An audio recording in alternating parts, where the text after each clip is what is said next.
BB851, turn right, heading 180. 14 Papa, turn right 245, report localizer established.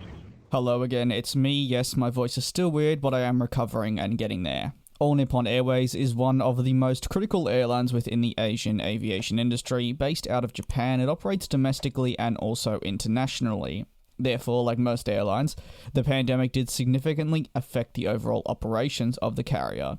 2022 was therefore earmarked as another critical year for the airline, as they were aiming to consolidate their losses and move forward to a more sustainable position, something sometimes that is far easier to achieve due to several factors, from load to recovery speed, to employee trends, staff shortages, government restrictions easing at different times, and even just generally how confident passengers are to jump on board flights again.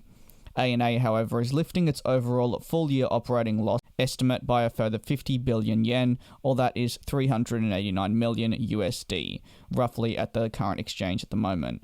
According to the Japanese-based airline, the rise in this estimate is thanks to the new variants of the virus that impacted bookings in the fourth quarter.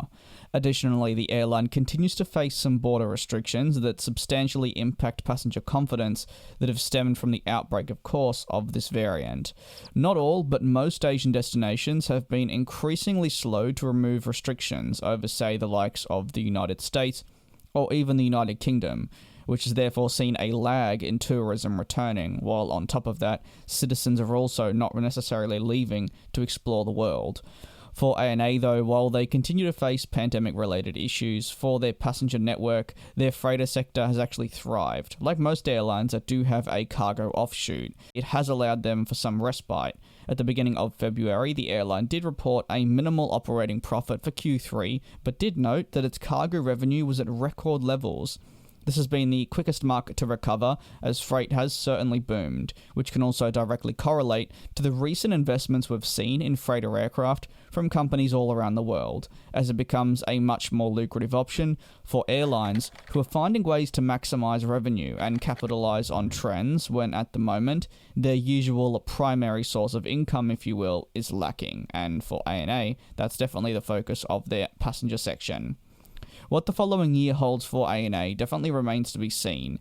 However, what will be crucial is the continued easing of restrictions worldwide and the confidence that customers can travel freely.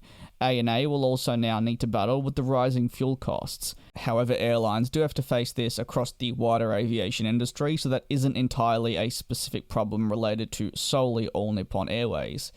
Given their legacy within the industry and their general status, I'll be keeping a close eye on their fortunes.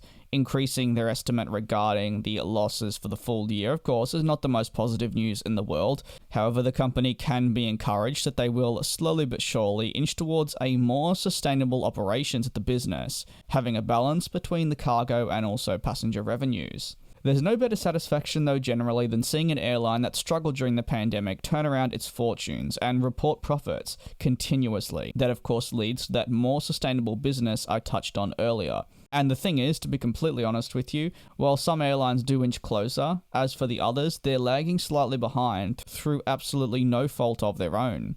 If you have any thoughts on the situation at All Nippon Airways, you can let me know down below in the comments. Thanks very much for watching.